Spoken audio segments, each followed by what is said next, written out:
Hello friends, welcome to my YouTube channel. Dear friends, ಇವತ್ತು ನಾನು ಗಿಲ್ಲು ಲೆಸನ್ನ question ಆನ್ಸರ್ನ class ಮಾಡ್ತಾ ಹೋಗ್ತಿದ್ದೀನಿ. ತುಂಬ ಸ್ಟೂಡೆಂಟ್ಸ್ ರಿಕ್ವೆಸ್ಟ್ ಮಾಡಿದ್ದಾರೆ ಈ ಲೆಸನ್ ಕ್ವಶನ್ ಆನ್ಸರ್ನ ಮಾಡಿ ಅಂತ. ತುಂಬ ಸ್ಟೂಡೆಂಟ್ಸಿಗೆ ಹೆಲ್ಪ್ ಆಗುತ್ತೆ ಅಂತ ತಿಳ್ಕೊಂಡು ನಾನು ಈ ಲೆಸನ್ನ ಮಾಡ್ತಿದ್ದೀನಿ. ಬನ್ನಿ ಫ್ರೆಂಡ್ಸ್, ಇವತ್ತಿನ ಕ್ಲಾಸ್ ಸ್ಟಾರ್ಟ್ ಮಾಡೋಣ.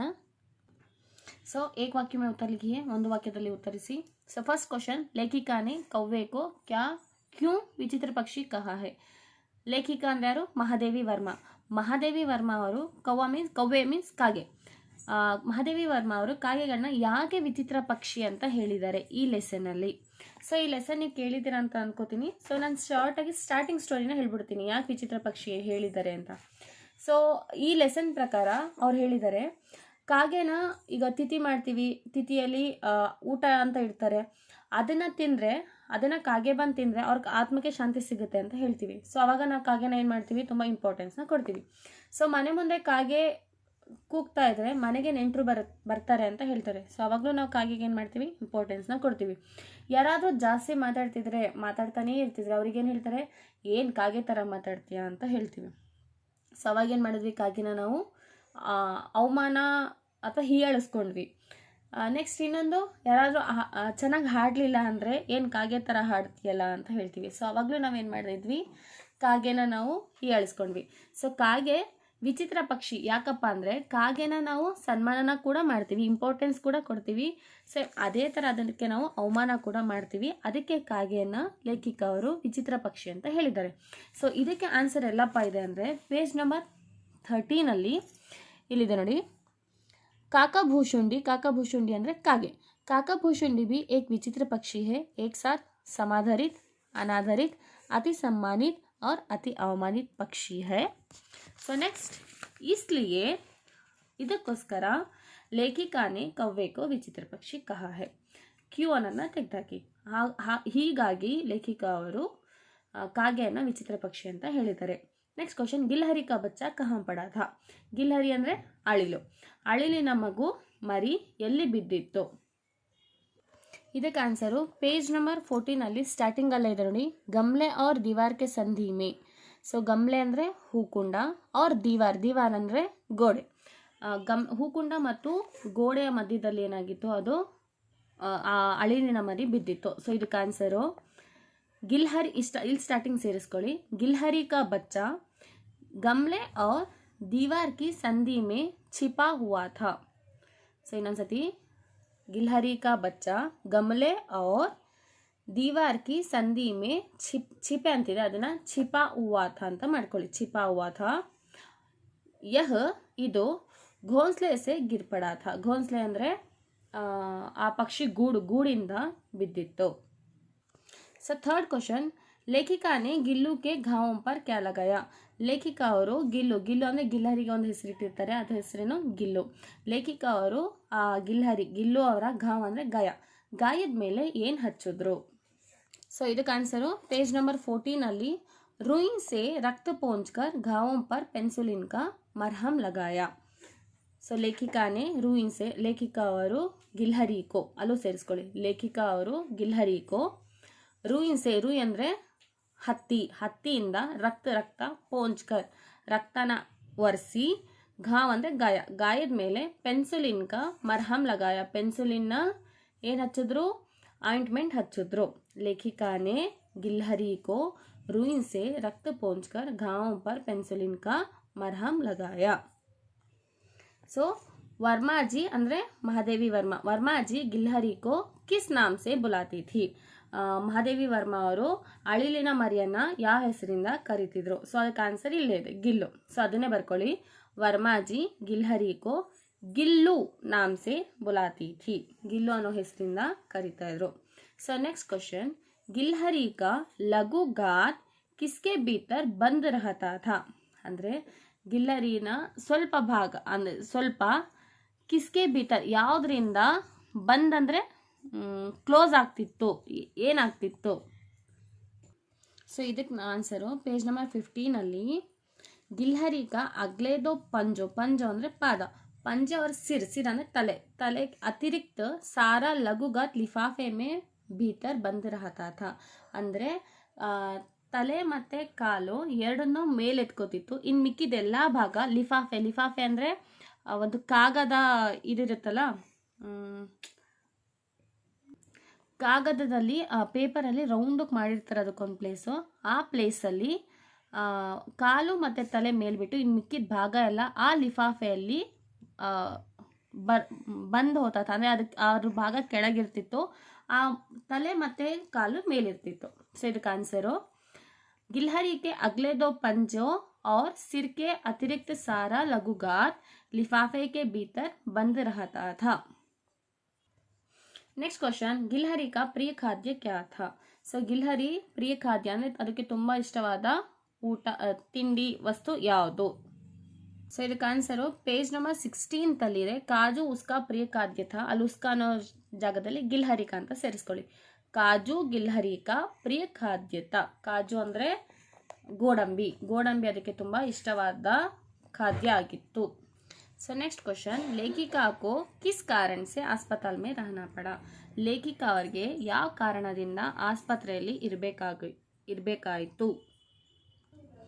ಇಲ್ಲಿ ಮುಜೆ ಅಂತಿದೆ, ಅಲ್ಲಿ ಲೇಖಿಕಾಕೋ ಅಂತ ಸೇರಿಸ್ಕೊಳ್ಳಿ. ಲೇಖಿಕಾಕೋ ಮೋಟಾರ್ ದುರ್ಘಟನಾ ಮೇ आहत होकर कुछ दिन अस्पताल में रहना पड़ा. ಸೊ ಲೇಖಿಕಾ ಅವರಿಗೆ ಮೋಟಾರ್ ಅಂದರೆ ಬೈಕಲ್ಲಿ ಸ್ಕೂಟಿಯಲ್ಲಿ ಆಕ್ಸಿಡೆಂಟ್ ಆಗಿ ಅವರಿಗೆ ಸ್ವಲ್ಪ ದಿನ ಆಸ್ಪತ್ರೆಯಲ್ಲಿ ಇರಬೇಕಾಯಿತು. नेक्स्ट क्वेश्चन, गिलहरी गर्मी के दिनों में कहाँ लेट जाता था? गर्मी ಅಂದರೆ ಬೇಸಿಗೆ, ಶಕೆ ಕಾಲದಲ್ಲಿ ಅಂದರೆ ಬೇಸಿಗೆ ಕಾಲದಲ್ಲಿ, ಗರ್ಮಿ ಅಂದರೆ ಸೆಕೆ. ಗಿಲ್ಲರಿ ಬೇಸಿಗೆ ಕಾಲದಲ್ಲಿ ಎಲ್ಲಿ ಮಲ್ಕೊಂಡ್ಬಿಡ್ತಿತ್ತು? ಕಹಾ ಲೇಟ್ ಜಾತಾ ಥಾ. ಸೊ ಇದಕ್ಕೆ ಆನ್ಸರು ಇಲ್ಲಿ ನೋಡಿ, ಮೇರೆ ಪಾಸ್ ಇಲ್ಲಿದೆ सर्दियों के, इलिदे गर्मियों के, सॉरी गर्मियों में जब मैं दोपहर काम करती रहती थी, वो गिल्लू ना बाहर जाता, अपने झूले में ही बैठता, वह मेरे पास रखी सुराही पर लेट जाता था. सो अपने पास रखी हुई सुराही पर लेट जाता था. सो इससे आंसरो, सो ಅದಕ್ಕೆ ಆನ್ಸರು ಗಿಲ್ಲು गर्मियों के दिनों में मेरे ಅಂತಿದೆ, ಅಲ್ಲಿ ಲೇಖಿಕಾ ಕೆ ಪಾಸ್ ರಖಿ ಸುರಾಯಿ ಪರ್ ಲೇಟ್ ಜಾತಾ ಥಾ. ಸುರಾಯಿ ಅಂದರೆ ಹೂಜಿ, ಆ ಹೂಜಿ ಕುಂಡ ಇರುತ್ತಲ್ಲ ಅದ್ರ ಮೇಲೆ ಮಲ್ಕೋತಿತ್ತು, ಲೇಟ್ ಜಾತಾ ಥಾ. ನೆಕ್ಸ್ಟ್, गिलहरियों की जीवनावधि सामान्यतः कितनी होती है? ಸೊ ಅಳಿಲುಗಳ ಸಾಮಾನ್ಯ ಜೀವನಾವಧಿ ವರ್ಷ ಎಷ್ಟು? ಸೊ ಇದಕ್ಕೆ ಆನ್ಸರ್ ಪೇಜ್ ನಂಬರ್ 17 ಅಲ್ಲಿ गिलहरियों की जीवन अवधि 2 वर्ष से अधिक नहीं होती. ಸೊ ಅದರ ಜೀವನಾವಧಿ ಎಷ್ಟು? 2 ವರ್ಷ. गिलहरियों की ಸಾಮಾನ್ಯ ಜೀವನಾವಧಿ 2 ವರ್ಷ है, ಅಥವಾ 2 ವರ್ಷ ಅಂತನಾದ್ರೂ ಬರಿಬೋದು, ಇಲ್ಲಾಂದ್ರೆ ಇಲ್ಲಿರೋ ಥರನೇ ಬರಿಬೋದು. गिलहरियों की जीवनावधि 2 ವರ್ಷೋं से अधिक नहीं होती, ಇದನ್ನಾದ್ರೂ ಬರಿಬೋದು, ಅಥವಾ 2 ವರ್ಷ ಅಂತನಾದ್ರೂ ಬರಿಬೋದು. नेक्स्ट क्वेश्चन, गिलहरी की समाधि कहाँ बनाई गई है? ಸೊ ಗಿಲ್ಲರಿಯ ಸಮಾಧಿ ಎಲ್ಲಿ ಮಾಡಲಾಗಿದೆ? ಸೊ ಇದಕ್ಕೆ ಆನ್ಸರು ಪೇಜ್ ನಂಬರ್ 17 ನಲ್ಲಿ ಸೋಂಜುಹಿ ಲತಾಕೆ ನೀಚೆ ಗಿಲ್ಲು ಕಿ ಸಮಾಧಿ ಹೈ. ಸೋಂಜುಹಿ ಹೂವಿನ ಮರ ಇದೆಯಲ್ಲ, ಸೋಂಜುಹಿ ಮರ ಅಂದರೆ ಒಂದು ಬಗೆಯ ಹೂವು, ಅದು ಆ ಮರದ ಕೆಳಗೆ ಗಿಲ್ಲುವಿನ ಸಮಾಧಿ. ಆ ಮರ ಯಾವ ಮರ? ಲತಾ ಅಂದರೆ ಹೂವಿನ ಮರದ ಕೆಳಗೆ ಅದರ ಸಮಾಧಿ ಇದೆ. ಸೊ ಒಂದು ವಾಕ್ಯದಲ್ಲಿ ಉತ್ತರಿಸಿ, ನಾನೆಲ್ಲ ಎಕ್ಸ್ಪ್ಲನೇಷನ್ ಮಾಡಿದ್ದೀನಿ. ಸೊ ಇವಾಗ 2-3 ವಾಕ್ಯ ಮೇ ಉತ್ತರಿಸಿ, 2-3 ವಾಕ್ಯಗಳಲ್ಲಿ ಉತ್ತರಿಸಿ. ಲೇಖಿಕಾ ಕೋ ಗಿಲ್ಹರಿ ಕಿಸ್ ಸ್ಥಿತಿ ಮೇ ದಿಖಾಯಿ ಪಡಿ? ಲೇಖಿಕಾ ಅವರಿಗೆ ಆ ಗಿಲ್ಹರಿ ಯಾವ ಸ್ಥಿತಿಯಲ್ಲಿ ಕಾಣಿಸಿತು? ಸೊ ಇದಕ್ಕೆ ಆನ್ಸರು गमले और दीवार के संधि में छिपे एक छोटा सा जीव पर मेरी अंतिदे लेखिका की दृष्टि रुक गई. निकट जाकर देखा, गिलहरी का एक छोटा सा बच्चा जो संभवतः घोंसले से गिर पड़ा था, और कौवे जिसमें सुलभ आहार खोज रहे थे.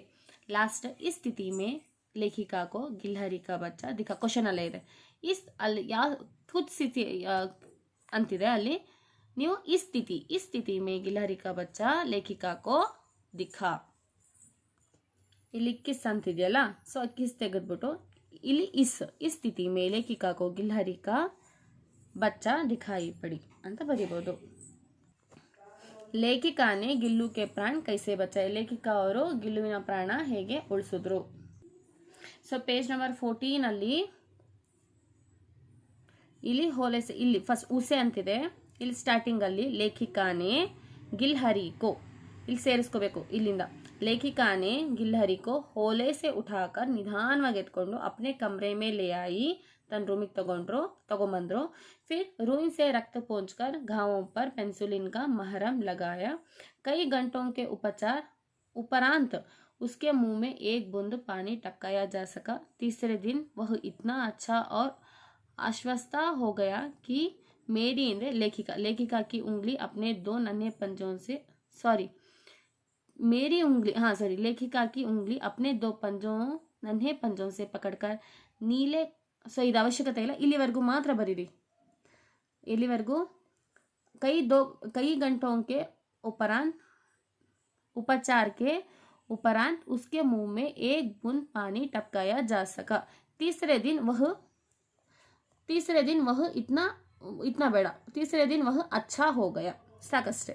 ಸೊ 2-3 ವಾಕ್ಯ ಆಗಿರೋದ್ರಿಂದ ನೀವು ಇಷ್ಟು ಬರೀಲೇಬೇಕು. ಸೊ ಅದು ಏನು ಮಾಡಿದ್ರು ಲೇಖಿಕ ತುಂಬ ನಿಧಾನವಾಗಿ ತುಂಬ ನಿಧಾನವಾಗಿ ಗಿಲ್ಹರಿನ ರೂಮಿಗೆ ತಗೊಂಡೋಗಿ ರಕ್ತನ ಒರೆಸಿ ಮತ್ತು ಪೆನ್ಸಿಲಿನ ಹಚ್ಚಿದ್ರು.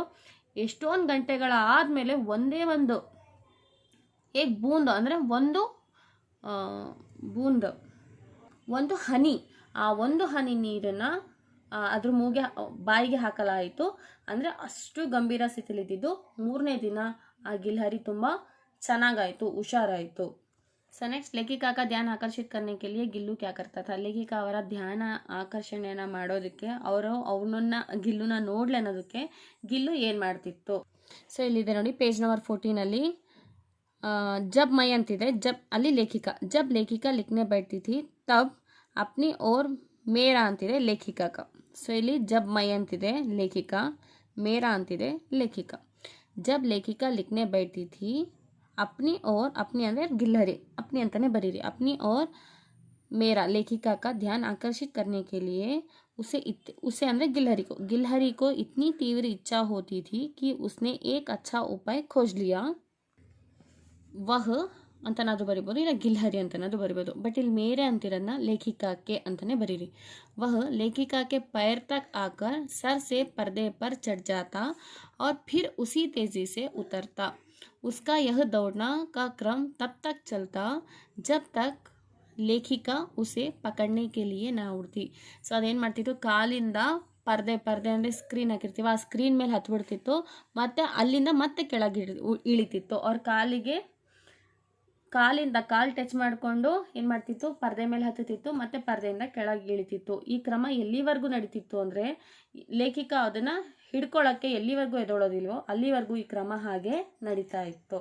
ಸೊ ಧ್ಯಾನ ಆಕರ್ಷಿತ ಮಾಡೋದಕ್ಕೆ ಇಲ್ಲಿಂದ ಇಲ್ಲಿವರೆಗೂ ಬರಿಬೇಕು.